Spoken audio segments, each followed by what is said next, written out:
What's up, good people? Thank you for tuning in. Do you and your spouse constantly bicker over money? Maybe you guys just can never get on the same page when it comes to your finances. Well, in this video, my wife and I are going to share exactly how we solve our financial disagreements. So make sure you stay tuned.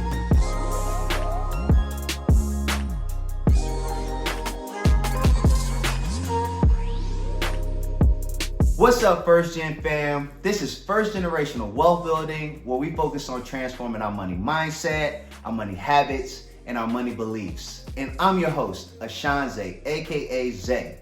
And in today's episode, I have with me a very special guest, my wife, Ellie, and we're going to tell you guys exactly how we work through our financial disagreements. Now, this was a topic that I got from a few folks, and what better way to actually bring it to you guys than to have my wife on and for us to share exactly how we solve our disagreements. Now, before we jump into it and give you all the details, please do me a favor. Please subscribe to my channel, like this video so we can get this to other first generational wealth builders like ourselves. And without further ado, let's jump right into it. So why do disagreements even happen? Usually it stems from two different places.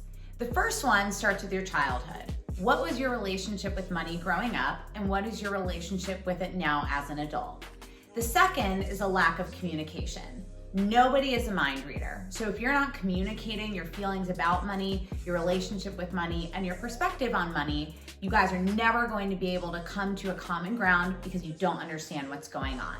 Now, we know you don't want to be lectured, so without further ado, we're going to jump into the tactics that we use to make sure we get through those financial disagreements.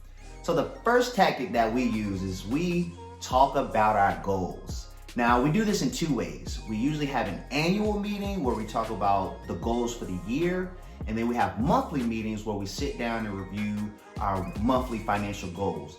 Now, if there's any time we have a disagreement, those monthly meetings really serve as the meetings for us to center and come back to what were those main goals we set in the beginning of the year. So anytime we have a disagreement or are at a loss of direction on where to go, we're able to go back to our annual goals, and that helps us align. So again, guys, the first thing you have to do is sit down and talk about your goals and why they are important to each other. The second thing we do is we listen to each other's perspective to understand the why behind whatever decision we're trying to make. So typically, if we can't agree, it's because we have different reasonings behind what we want to do. So in order to come to a common ground on what makes the most sense for our family, we really need to understand, why do you want to do that and why does it make sense to you? Once we can understand that, we can decide which aligns better with the goals that we set at the beginning of the year. So the second thing we do is we understand each other's perspective to understand the why behind whatever we're looking to accomplish. So the third thing we did is we combined our income into one pot. Now, I know a lot of people hesitate to combine their income, especially when you guys may make different amounts. But seriously, combining your income into one pot is probably the best thing you can do because it really removes the his or hers, and it allows you guys to attack your goals as one. Now, an additional thing we did with combining our money is we also set a monthly allowance. Now, fellas, I know y'all sitting there thinking, an allowance? Trust me, it's the best thing for you and your wife or your spouse because it gives you that money that you can spend without having to justify any purchases. And again, make sure you guys sit down and agree on what that allowance is. So it's a number that's comfortable for both of you. And then that way, it'll really help eliminate any financial disagreements. So again, the third thing you can do is combine your income into one pot and set a monthly allowance budget. Women are thinking an allowance also, not just men. The fourth thing we do is we're just upfront with how we feel. Like we said before we jumped into the tactics, nobody is their mind reader. And being upfront, communicating, hey, this is how I feel and here's why, is only going to help your partner understand why something is important to you or why you feel a certain way. I know that's an uncomfortable situation to be in. A lot of people don't like to do that. They want to sweep it under the rug until it really builds up. But I remember the first time I had to really come to ASHONZAY and be like, this is how I feel and here's why. And I remember having to mentally count myself in to doing that.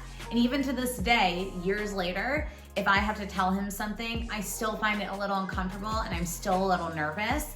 But I know that the only way we're going to be able to accomplish anything as a partnership and as a couple is if we're both very, very honest and upfront with our feelings, so we don't let them build up and let it snowball into something bigger than it is. So again, the fourth thing that we do is we're very upfront and honest with how we feel.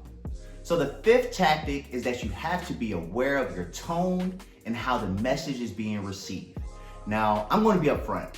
I can be a little tone deaf as well as a little insensitive when it comes to feelings. But seriously, this is something you have to work at, because if you aren't aware of your tone and how the message is being received, your partner can shut down. And that's not what you want to happen. You want to have an open mind when it comes to discussing your finances. So being aware of your tone and being sensitive to each other's feelings is really going to help you guys be able to solve those financial disagreements. So again, the fifth thing you have to do is be aware of your tone and be aware of how the message is being received.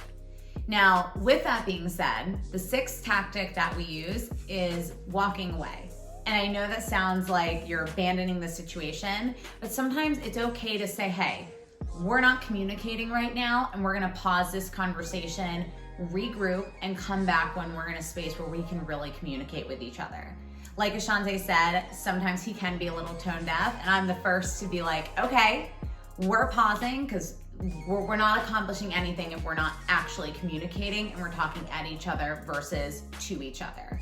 So sixth thing we do is say it's okay to pause, walk away, and come back to this when we're in a better headspace to have a real conversation. And the seventh thing and the most important thing is we compromise. Now, compromise is a word that is very, very tough for a lot of people because you always want to feel like you're winning. But when you're in a relationship, especially a marriage, there is no you win and I lose. You guys are a team. So it's important that you both win at the same time, because if one loses, you guys both lose. So it's very important to compromise, give a little bit and take a little bit.